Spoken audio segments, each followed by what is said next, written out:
Hi everyone welcome back. ನೀವು ನೋಡ್ತಾರೆ student solution YouTube channel. ನಿಮ್ಮ engineering degree wise engineering branches ಅಥವಾ degree ಅನ್ಬೋದು, ಬ್ರಾಂಚಸ್ ವೈಸ್ ಯಾವುದು ಪ್ಲೇಸ್ಮೆಂಟ್ ಹೆಚ್ಚು ಉದ್ಯೋಗ ಇರುತ್ತೆ, ಯಾವುದು ಹೆಚ್ಚು ಜಾಬ್ನ ಕೊಡುತ್ತೆ, ಯಾವ ರೀತಿ ರಿಪೋರ್ಟ್ಸ್ ಹೇಳುತ್ತೆ, ಅದ್ರ ಬಗ್ಗೆ ಡೀಟೇಲ್ ಮಾಹಿತಿ ತಿಳಿಸ್ಕೊಡ್ತೀನಿ. ಚಾನಲ್ಗೆ ಸಬ್ಸ್ಕ್ರೈಬ್ ಆಗಿ, ವಿಡಿಯೋ ಇಷ್ಟ ಆದ ಲೈಕ್ ಮಾಡಿ. ಯಾವುದು ಉತ್ತಮ ವೇತನ ಸಿಗ್ಬೋದು, ಇಲ್ಲಿ ಬಂದ್ಬಿಟ್ಟು 2024 and 25 ಮಾರ್ಕೆಟ್ ಆಧಾರದ ಮೇಲೆ ನಾವು ನಿಮಗೆ ಡಾಟಾ ಕೊಟ್ಟಿದ್ದೀವಿ. ಡಾಟಾ ಚೇಂಜಸ್ ಆಗ್ತಾ ಇರುತ್ತದೆ. ನೋಡೋಣ ಬನ್ನಿ. ಇದೇ ಜೆನ್ಯೂನ್ 100% ಟ್ರೂ ಅಂತ ಹೇಳೋದಿಲ್ಲ. ಕೆಲವೊಂದು ಮಾಹಿತಿಗಳು ಬಂದಿರ್ತವೆ, ಅದರ ಮೇಲೆ ಕೊಡ್ತೀವಿ. ಭಾಗಶಃ ಸತ್ಯ ಆಗಿರುತ್ತೆ. ಲೈಕ್ ನಂಬರ್ 1 ಬಂದ್ಬಿಟ್ಟು ಕಂಪ್ಯೂಟರ್ ಸೈನ್ಸ್ ಇಂಜಿನಿಯರಿಂಗ್ ಆಯ್ತಾ, CS ನಂಬರ್ 1 ಇದೆ. ಗೊತ್ತೇ ಇದೆ ಎಲ್ಲ ವಿದ್ಯಾರ್ಥಿಗಳಿಗೆ, ಎಲ್ಲ ಕೂಡ ಇದನ್ನ ಚೂಸ್ ಮಾಡ್ತಾರೆ. ಬಟ್ ಇಲ್ಲಿ ಏನಂದ್ರೆ CS ಏನಂದ್ರೆ main thing top colleges, main thing ನಿಮ್ಮ ಪ್ರಯಾರಿಟಿ ಬಂದ್ಬಿಟ್ಟು ನೀವು CS ಕೂಡ ಮಾಡ್ತೀರಂದ್ರೆ ಆದಷ್ಟು ನೀವು ಟಾಪ್ ಕಾಲೇಜಸ್ನ ಪ್ರಯಾರಿಟಿ ಮಾಡಿ. ಬಿಕಾಸ್ ಪ್ಲೇಸ್ಮೆಂಟ್ಸ್ ಆಗುತ್ತೆ. ಲೈಕ್ ಅದರ್ ದೆನ್ ನಿಮಗೆ ಹೋದ್ರೆ ಮಾರ್ಕೆಟ್ ಫುಲ್ ಡೌನ್ ಇದೆ. ರಾದರ್ ನೀವು ಸರ್ವೈವ್ ಆಗಬೇಕು ಅಂದ್ರೆ ಯು ಹ್ಯಾವ್ ಎನಫ್ ಸ್ಕಿಲ್ಸ್. ನೀವು ಸ್ಕಿಲ್ಸ್ ಇದ್ರೆ ಸರ್ವೈವ್ ಆಗಬಹುದು. ಅದರದ್ದೇ ನೀವು ಸ್ಕಿಲ್ಸ್ ಇರೋದಿಲ್ಲ, ನಾನು ಮಾಡ್ಬಿಡ್ತೀನಿ ಅಂತ ಅಂದ್ರೆ ಸರ್ವೈವ್ ಆಗೋದು CS ಅಲ್ಲಿ ಪ್ರೆಸೆಂಟ್ ಸಿಚುವೇಶನ್ ಕಷ್ಟ ಇದೆ. ಮೇನ್ ಥಿಂಗ್ ಏನಂದ್ರೆ ಪ್ಲೇಸ್ಮೆಂಟ್ ಬಂದ್ಬಿಟ್ಟು ಚೆನ್ನಾಗಿದೆ. ಲೈಕ್ ಟಾಪ್ ಕಾಲೇಜಸ್ ಅಲ್ಲಿ ಒಳ್ಳೆ ಪ್ಲೇಸ್ಮೆಂಟ್ ಕೂಡ ಆಗುತ್ತೆ. ಸರಾಸರಿ ವೇತನ ಅವರೇಜ್ ನೋಡಿದ್ರೆ 6 to 12 lakh per annum salary ಕೂಡ ಅವರೇಜ್ ಪಡ್ಕೊಳ್ತಾ ಇದ್ದಾರೆ ಟಾಪ್ ಕಾಲೇಜಸ್ ಅಲ್ಲಿ. ಲೈಕ್ ಹೆಚ್ಚು ಪ್ಯಾಕೇಜಸ್ ಬಂದ್ಬಿಟ್ಟು 45 lakhs ಸಿಗುತ್ತೆ. ಇದು ಯಾರಿಗೆ ಅಂದ್ರೆ ಪ್ರಾಡಕ್ಟ್ ಕಂಪನೀಸ್ ಅಲ್ಲಿ ಸಿಗುತ್ತೆ. ಲೈಕ್ ಸರ್ವಿಸ್ ಪ್ರೊಡಕ್ಟ್ಸ್ ಅಂತ ಕಂಪನಿಗಳು ಇದಾವೆ, CS ಅಲ್ಲಿ ಬರ್ತವೆ. ಅದ್ರ ಬಗ್ಗೆ ಡೀಟೇಲ್ ಬೇಕಾದ್ರೆ ತಿಳಿಸ್ಕೊಡ್ತೀನಿ. CS ಮಾಡಿ ನಿಮ್ಗೆ ಗೊತ್ತಿರೋ software development, web development, cloud, AI product ಫರ್ಮ್ಸ್ಗೆ ಹೋಗಬಹುದು ಸಿಂಪಲ್ ಆಗಿ. ಇದು ಬಹು ಬೇಡಿಕೆ ಇದೆ. ಎಲ್ಲ ಹೆಚ್ಚು ವಿದ್ಯಾರ್ಥಿಗಳು ಆಯ್ಕೆ ಕೂಡ ಮಾಡ್ಕೊಳ್ತಾ ಇದ್ದಾರೆ. ಬಟ್ ಪ್ರೆಸೆಂಟ್ ಸಿಚುವೇಶನ್ ಅಲ್ಲಿ ಮಾರ್ಕೆಟ್ ಫುಲ್ ಡೌನ್ ಇದೆ. ಇನ್ ಕೇಸ್ ನೀವು ಏನೋ ಸ್ಕಿಲ್ ಇದ್ರೆ, ನೀವು ಚೆನ್ನಾಗಿ ಅಪ್ಡೇಟ್ ಕೂಡ ಆದ್ರೆ, ಅಥವಾ ನೀವು ಒಳ್ಳೆ ಕಾಲೇಜಸ್ ಅಲ್ಲಿ ನೀವು ಅಂದ್ರೆ ಟಾಪ್ ಕಾಲೇಜಸ್ ಅಲ್ಲಿ ಕೂಡ ಮಾಡಿ ನಿಮ್ಗೆ ಏನಾದ್ರು ಅಲ್ಲಿ ಪ್ಲೇಸ್ಮೆಂಟ್ ಆದ್ರೆ ಸರ್ವೇ ಆಗ್ಬೋದು. ಅದರ್ವೈಸ್ ಪ್ರೆಸೆಂಟ್ ಸಿಚುವೇಶನ್ ಬ್ಯಾಡ್ ಇದೆ. ಫ್ಯೂಚರ್ ನಾನು ಪ್ರಿಡಿಕ್ಟ್ ಕೂಡ ಮಾಡೋಕ್ಕಾಗೋದಿಲ್ಲ. ಸಿಚುವೇಶನ್ ಪ್ರೆಸೆಂಟ್ ಬಂದ್ಬಿಟ್ಟು ಬ್ಯಾಡ್ ಇದೆ CS ರಿಲೇಟೆಡ್ಸ್ಗೆ. ಬಿಕಾಸ್ ಆಲ್ ಬ್ರಾಂಚ್ ಕೂಡ CSಗೆ ಬರ್ತಾರೆ, ಅದಕ್ಕೆ ಅಪ್ ನೋಡ್ಕೊಳ್ಳಿ. ಎರಡನೇ ಬಂದ್ಬಿಟ್ಟು ಈಗ ಅಪ್ಪ ಮಗ ಇದ್ದಂಗೆ CS ರಿಲೇಟೆಡ್ ಆಗಿರುತ್ತೆ. IS information science of engineering ಗೊತ್ತಿರೋ ಹಾಗೆ. ಪ್ಲೇಸ್ಮೆಂಟ್ ಬಂದ್ಬಿಟ್ಟು ಸೇಮ್ CS ಆಯ್ತಾ, ಇದು ಕೂಡ ಸೇಮ್ 5 ರಿಂದ 10 ಲಕ್ಷ ವಾರ್ಷಿಕವಾಗಿ ಪಡ್ಕೊಳ್ತಾ ಇದ್ದಾರೆ. ಉದ್ಯೋಗ ಕ್ಷೇತ್ರ back end QA testing full stack ಕೂಡ ಹೋಗ್ಬೋದು. CSಗೆ ಸಮಾನವಾಗಿ ಇದೆ, ಬೇರೆ ಹೆಸರುಗಳು ಬರುತ್ತೆ. ಉತ್ತಮ ಆಯ್ಕೆ. ನೀವು CS ಸಿಗ್ಲಿಲ್ಲ ಅಂದ್ರೆ ಇದನ್ನ ಟ್ರೈ ಮಾಡಬಹುದು. ಲೈಕ್ ಎರಡು ಕೂಡ ಒಂದೇ ಆಯ್ತಾ. ಇನ್ನ ಇದು ಕೂಡ ಆಲ್ಮೋಸ್ಟ್ ಸೇಮ್ ಹೇಳ್ತಾ ಇದ್ದೀನಿ. ಲೈಕ್ ನೀವು ಚೆನ್ನಾಗಿ ಅಡಾಪ್ಟಿವ್ ಆದ್ರೆ, ಚೆನ್ನಾಗಿ ಲರ್ನ್ ಮಾಡಿದ್ರೆ, ಒಳ್ಳೆ ಕಾಲೇಜಸ್ ಅಲ್ಲಿ ನೀವು ಟಾಪ್ ಕಾಲೇಜಸ್ ಅಲ್ಲಿ ಕೂಡ ಮಾಡಿ ಪ್ಲೇಸ್ಮೆಂಟ್ ಆದ್ರೆ ಟ್ರೈ ಮಾಡಿ. ಅದರ್ ದೆನ್ ನೀವೇನಾದ್ರೂ ಸುಮ್ಮನೆ ಎಲ್ರೂ ತರಣಾನು ಮಾಡೋದೇ ಸಿಗುತ್ತೆ ಅಂದ್ರೆ ಸಿಚುವೇಶನ್ ವರ್ಸ್ಟ್ ಆಗಿರುತ್ತೆ. ನೆಕ್ಸ್ಟ್ EC ಆಯ್ತಾ, IC ವೇಸ್ಟ್. ಪ್ಲೇಸ್ಮೆಂಟ್ ಬಂದ್ಬಿಟ್ಟು 70% ಹೆಚ್ಚು ಪ್ಲೇಸ್ಮೆಂಟ್ ಕೂಡ ಆಗುತ್ತಂತೆ EC ಅಲ್ಲಿ ರಿಪೋರ್ಟ್ಸ್ ಪ್ರಕಾರ. ಲೈಕ್ ನಿಮಗೆ ವೇತನ 4 ರಿಂದ 10 ಲಕ್ಷ ವಾರ್ಷಿಕವಾಗಿ ನೀವು ಎಕ್ಸ್ಪೆಕ್ಟ್ ಕೂಡ ಮಾಡ್ಬೋದು. IC ಮಾಡೋದು ನೀವು ಯಾವ್ದಕ್ಕೆ ಹೋಗ್ಬೋದು ಅಂದ್ರೆ embedded systems, VLSI, automation, software roles ಗಳು ಕೂಡ ಹೋಗ್ಬೋದು. ಕೋರ್ ಹೋಗ್ಬೋದು, IT ಗೆ ಹೋಗ್ಬೋದು. ಈಶಾನ್ಯ ಭಾರತ ಕಂಪನಿಗಳ ಬೇಡಿಕೆ ಅಂತ ಹೇಳಿದ್ರೆ ಲೈಕ್ ಏನು EC ಬೆಸ್ಟ್ ಅಂದ್ರೆ ನೀವು CS ಮಾಡಿ CSಗೆ ಹೋಗ್ಬೇಕು, ಬೇರೆ ಆಗೋದಿಲ್ಲ.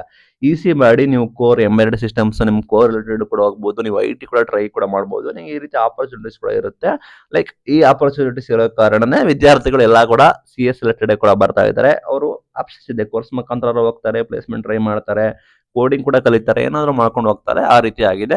ಲೈಕ್ ನೋಡಿ, ನೀವೇನಾದ್ರು ಇನ್ ಕೇಸ್ ಕೋರ್ ಹೋಗೋ ಟ್ರೈ ಮಾಡ್ತೀನಿ, ನಂಗೆ ITನೂ ಇಂಟ್ರೆಸ್ಟ್ ಇದೆ ಅಂದ್ರೆ ನೀವು ಕೂಡ EC ಟ್ರೈ ಮಾಡ್ಬೋದು. ಈ ರೀತಿ ಇದೆ ಆಪರ್ಚುನಿಟಿ. ನೆಕ್ಸ್ಟ್ ಬಂದ್ಬಿಟ್ಟು AML ಡಾಟಾ ಸೈನ್ಸ್ ಆಯ್ತಾ. AML ಡಾಟಾ ಸೈನ್ಸ್ ಬಂದ್ಬಿಟ್ಟು ಈಗ ಬೂಮ್ ಆಗ್ತಾ ಇದೆ. ಪ್ಲೇಸ್ಮೆಂಟ್ ಪ್ರಮಾಣ ಕೂಡ ಹೆಚ್ಚುತ್ತಾ ಇದೆ. ಲೈಕ್ ಅಡಾಪ್ಟಿವ್ ಎಲ್ಲ ಕೂಡ ಏನು ಅಡಾಪ್ಟ್ ಕೂಡ ಮಾಡ್ತಾ ಇರೋ ಕಾರಣ ಆಕ್ಚುಲಿ ಯೂಶಲಿ ಹಾಗೆ ಆಗುತ್ತೆ. ವೇತನ 5 ರಿಂದ 12 ಲಕ್ಷ ವಾರ್ಷಿಕ ಅಂತ ಮಾಹಿತಿ ಬರ್ತಾ ಇದೆ. ನೀವು AML ಡಾಟಾ ಸೈನ್ಸ್ ಮಾಡೋದ್ರಿಂದ ನೀವು data science, AI tools, research, automation ಅಲ್ಲಿ ಕೂಡ ನೀವು ವರ್ಕ್ ಮಾಡಬಹುದು. ವಾರ್ಷಿಕ 5 to 12 lakh ಅಂತ ಕೂಡ ಹೇಳ್ತಾ ಇದ್ದಾರೆ. ಟಿಪ್ಪಣಿ ಬಂದ್ಬಿಟ್ಟು ಹೊಸ ಬ್ರಾಂಚ್ ಆಗಿರುತ್ತೆ. ಒಳ್ಳೆ ಕಾಲೇಜು ಆಯ್ಕೆ ಮಾಡೋದು ವೆರಿ ವೆರಿ ಇಂಪಾರ್ಟೆಂಟ್. ಸ್ವಯಂ ಕೌಶಲ್ಯ ಅಗತ್ಯ ಆಗಿರುತ್ತೆ. ಬಿಕಾಸ್ ಈಗ ಬೂಮ್ ಆಗ್ತಾ ಇರೋದು. ನಾಟ್ ಏಬಲ್ ಟು ಪ್ರಿಡಿಕ್ಟ್, ಯಾರು ಕೂಡ ಪ್ರಿಡಿಕ್ಟ್ ಕೂಡ ಮಾಡಕ್ ಹೋಗೋದಿಲ್ಲ, ಹಿಂಗೆ ಹೋಗುತ್ತೆ, ಇದೇ ಬರುತ್ತೆ, ಇದೇ ಆಗುತ್ತೆ ಅಂತ. ಬಿಕಾಸ್ ನೀವು ಟಾಪ್ ಕಾಲೇಜಸ್ ಹೋದ್ರೆ ಪ್ಲೇಸ್ಮೆಂಟ್ ಸಿಕ್ಕಿದ್ರೆ ನೀವು ಪ್ರಿಫರೆನ್ಸ್ ಕೂಡ ಮಾಡ್ಕೋಬಹುದು. ನೀವು ಎಲ್ಲೋ AML ಡಾಟಾ ಸೈನ್ಸ್ ಕೂಡ ಮಾಡ್ತೀರಾ ಅಂದ್ರೆ ಆ ಸಿಲೆಬಸ್ ಅಪ್ಗ್ರೇಡ್ ಆಗಿರುತ್ತೆ. ಅವರು ಚೆನ್ನಾಗಿ ನೀವು ಲರ್ನ್ ಕೂಡ ಮಾಡ್ತೀರಾ, ಚೆನ್ನಾಗಿ ನೀವು ಕಲ್ತ್ಕೊಂಡು ಹೋಗ್ತೀರಾ ಅನ್ನೋದು ಸಾಧ್ಯತೆ ಕಡಿಮೆ. ಬಿಕಾಸ್ ಈಗ ಬೂಮ್ ಆಗ್ತಾ ಇದೆ, ಅದನ್ನ ಕೂಡ. ನೆಕ್ಸ್ಟ್ ಬ್ರಾಂಚ್ ಬಂದ್ಬಿಟ್ಟು EEE ಆಯ್ತಾ. ಪ್ಲೇಸ್ಮೆಂಟ್ ಪ್ರಮಾಣ ಮೀಡಿಯಂ ಆಗಿದೆ.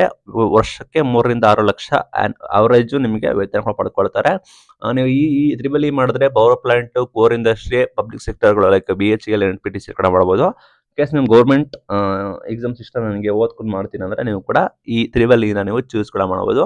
ನೆಕ್ಸ್ಟ್ ಮೆಕ್ಯಾನಿಕಲ್ ಇಂಜಿನಿಯರಿಂಗ್ ಆಯ್ತಾ, ಪ್ಲೇಸ್ಮೆಂಟ್ ಪ್ರಮಾಣ ಕಡಿಮೆ ಇದೆ, ವಾರ್ಷಿಕ ವೇತನ 2.5 to 5 ಲ್ಯಾಕ್ ಕೂಡ ಇದೆ. ಇದು ನೀವು ಮ್ಯಾನುಫ್ಯಾಕ್ಚರಿಂಗ್ ಆಟೋಮೊಬೈಲ್ಸ್ ಪ್ರೊಡಕ್ಷನ್ಸ್ ನೀವು ವರ್ಕ್ ಮಾಡಬಹುದು. ಲೈಕ್ ಆ ರಿಯಾಲಿಟಿ ಏನಂದ್ರೆ ಗೊತ್ತಾ, ಮೆಕ್ಯಾನಿಕಲ್ ಇಂಜಿನಿಯರಿಂಗ್ ಅಲ್ಲಿ ಈಸಿಯಾಗಿ ನೀವು ಪ್ಲೇಸ್ಮೆಂಟ್ ಈಸಿಯಾಗಿ ಆಗ್ತೀರಾ. ನೀವು ಪ್ಲೇಸ್ಮೆಂಟ್ ಆದ್ರೆ ಅವನ್ ಅವರೇಜ್ 2.5 to 5 ಲ್ಯಾಕ್ ನೀವು ಪಡ್ಕೋಬಹುದು. ಅದರಿಂದ ನೀವು ಪ್ಲೇಸ್ಮೆಂಟ್ ಆಗಿಲ್ಲ ಅಂದ್ರೆ ಆಲ್ಮೋಸ್ಟ್ ಮ್ಯಾನುಫ್ಯಾಕ್ಚರಿಂಗ್ ಆಲ್ವೇಸ್ ನಿಮಗೆ ಗೊತ್ತಿರೋ ಹಾಗೆ ಹಬ್ ಆಗಿದೆ. ಲೈಕ್ ನಮ್ಮ ಬ್ಯಾಂಗ್ಳೂರ್, ಕರ್ನಾಟಕ, ತಮಿಳುನಾಡು, ನಮ್ಮ ಸೌತ್ ರೀಜನ್ ಕೂಡ ಮ್ಯಾನುಫ್ಯಾಕ್ಚರ್ ಹಬ್ ಆಗ್ಬೋದು. Defence aero system hub Bengaluru ಗೊತ್ತಿರೋ ಹಾಗೆ, ಇಸ್ರೋ ಎಲ್ಲ ಇದೆ. ಲೈಕ್ ನೀವು ಕೂಡ ವರ್ಕ್ ಕೂಡ ಮಾಡಬಹುದು. ಮೆಕ್ಯಾನಿಕಲ್ ಇಂಜಿನಿಯರಿಂಗ್ ಸ್ಟಾರ್ಟಿಂಗ್ ಕಷ್ಟ ಇರುತ್ತೆ. ಲೈಕ್ ಲೋ ಸ್ಯಾಲರಿ ವರ್ಕ್ ಮಾಡೋಕ್ಕಾಗುತ್ತೆ.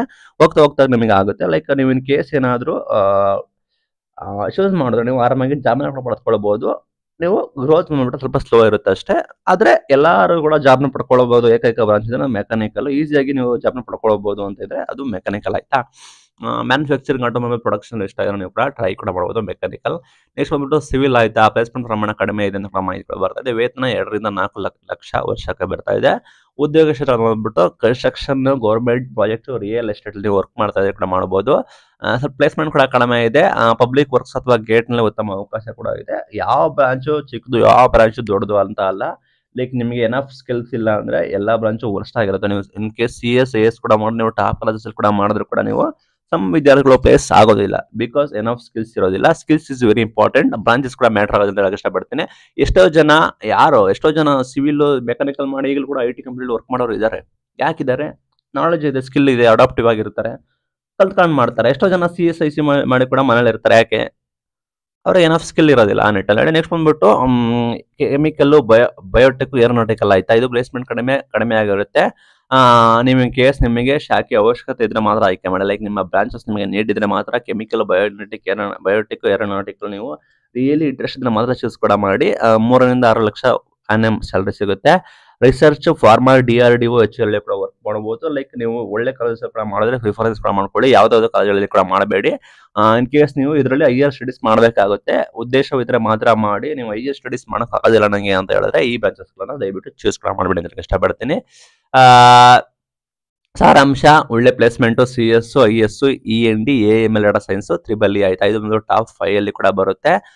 ಪ್ಲೇಸ್ಮೆಂಟ್ ಕಡಿಮೆ ಇದೆ. ಮೆಕ್, ಸಿವಿಲ್, ಕೆಮಿಕಲ್, ಬಯೋಟೆಕ್ ನೀವು ಕೂಡ ನೋಡ್ಕೊಂಡು ಚೂಸ್ ಮಾಡಿ.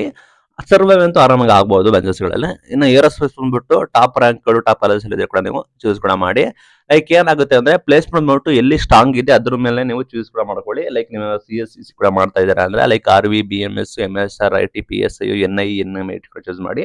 ಲೈಕ್ ಇನ್ನೊಂದು ವೆರಿ ಇಂಪಾರ್ಟೆಂಟ್ ಬಂದ್ರೆ ನಿಮಗೆ ಇನ್ ಕೇಸ್ ನೀವು IT ಫೀಲ್ಡ್ ಸರ್ವೆ ಆಗಬೇಕಂದ್ರೆ communication skill very very important. Like English communication very very important. ಈಗಿನ ಯೂತ್ಸ್ಗಳು ಕೂಡ ಕಲಿತಾ ಇದ್ದಾರೆ. ಲೈಕ್ ಅವ್ರು ಚೆನ್ನಾಗಿ ಕಮ್ಯುನಿಕೇಟ್ ಮಾಡ್ತಾರೆ, ಚೆನ್ನಾಗಿ ಕೂಡ ಮಾತಾಡ್ತಾರೆ ಅಂದ್ರೆ ವೆರಿ ವೆರಿ ಇಂಪಾರ್ಟೆಂಟ್. ಕೋಡಿಂಗ್ ಕೂಡ ಇಂಪಾರ್ಟೆಂಟ್ ಆಗಿರುತ್ತೆ. ಅನ್ಲೆಸ್ ನೀವು ಕೋಡಿಂಗ್ ಎಷ್ಟು ಇಂಪಾರ್ಟೆಂಟ್ ಅದರಷ್ಟೇ ಕಮ್ಯುನಿಕೇಶನ್ ಇಂಪಾರ್ಟೆಂಟ್ ಆಗಿರುತ್ತೆ. ಎರಡು ಕೂಡ ಆದ್ರೆ ನೀವು ಆರಾಮಾಗಿ ಸರ್ವೇ ಆಗ್ಬಹುದು. ಲೈಕ್ ನೀವು ಹೊಸ ಶಾಖೆಗಳು ಮಾಡ್ತೀನಿ, ಹಬ್ಬು ಅಂತ ಅನ್ಕೊ ಹೋಗ್ತೀರಾ. ಬಟ್ ನಿಮ್ಗೆ ಅದರಲ್ಲಿ ಸೆಲ್ಫ್ ಲರ್ನಿಂಗ್, ಪ್ರಾಜೆಕ್ಟ್ ಕೂಡ ಇಂಪಾರ್ಟೆಂಟ್. ಲೈಕ್ ಅದನ್ನ ಹೇಗೆ ಅಡಾಪ್ಟ್ ಮಾಡ್ತಾರೆ ಅಂತ ಗೊತ್ತಿರೋದಿಲ್ಲ. ಲೈಕ್ ಈಗಿನ ಯೂಸ್ಗಳಿಗೆ ಗೊತ್ತು, ಈಗಿನ ಕಂಪನಿಗಳು ಯಾವ ರೀತಿ ಕೇಳ್ತಾರೆ, coding, full stack, data science ಯಾವ ರೀತಿ ಕೇಳ್ತಾರೆ, ನಾವು ಯಾವ ರೀತಿ ಅಡಾಪ್ಟ್ ಆಗಬೇಕು, ಏನ್ ಕಲಿಬೇಕು ಅಂತ ಗೊತ್ತಿರುತ್ತೆ. ಬಟ್ AML ಆ ರೀತಿ ಅಲ್ಲ. ಅದು ಯಾವ ರೀತಿ ಅಡಾಪ್ಟ್ ಕೂಡ ಮಾಡ್ತಾರೆ ಅನ್ನೋದು ಇನ್ನೂ ಕೂಡ ಗೊತ್ತಿರೋದರ ಕಾರಣ ಅದು ನಿಮಗೆ ಸ್ಟಾರ್ಟಿಂಗ್ ಕಷ್ಟ ಆಗ್ಬೋದು. ಅದನ್ನು ಅಲರ್ಟ್ ಆಗಿರಿ. ಲೈಕ್ ನನ್ನ ಸಜೆಷನ್ ಬಂದ್ಬಿಟ್ಟು ಬ್ರಾಂಚಸ್ ಕೂಡ ಮ್ಯಾಟರ್ ಆಗೋದಿಲ್ಲ. ಲೈಕ್ ಸಿವಿಲ್ ಮೇಕರ್ ಕೂಡ ಇಲ್ಲಿ ವರ್ಕ್ ಮಾಡ್ತಾ ಇದ್ದಾರೆ. ಚೆನ್ನಾಗಿ ಸ್ಕಿಲ್ಸ್ ಇದ್ರೆ, ಚೆನ್ನಾಗಿ ಕೋಡಿಂಗ್ ನಾಲೆಜ್ ಇದ್ರೆ ಕೂಡ ನೀವು ಟ್ರೈ ಕೂಡ ಮಾಡ್ಬೋದು. ವೆದರ್ ನೀವು ಪ್ರೆಸೆಂಟ್ ಮಾರ್ಕೆಟ್ ಬಂದ್ಬಿಟ್ಟು IT ಕಂಪನೀಸ್ಗಳಲ್ಲಿ ಫುಲ್ ಡೌನ್ ಕೂಡ ಆಗಿದೆ. ಆರ್ಟ್ಸ್ ರಿಯಾಲಿಟಿ ಏನಂದ್ರೆ ಎಲ್ಲರನ್ನೂ ಕೂಡ ಕಿತ್ತಾಕ್ತಾ ಇದ್ದಾರೆ, ಫೈರ್ ಕೂಡ ಮಾಡ್ತಾ ಇದ್ದಾರೆ. ಅಲರ್ಟ್ ಆಗಿರಿ. ಇದು ಒಳ್ಳೆ ಕಮ್ಯುನಿಕೇಶನ್ ಸ್ಕಿಲ್ ಇದ್ರೆ ಚೆನ್ನಾಗಿ ಟ್ರೈ ಮಾಡಿ. ಇದು ಇವತ್ತಿನ video. Thank you for watching till end. Thank you.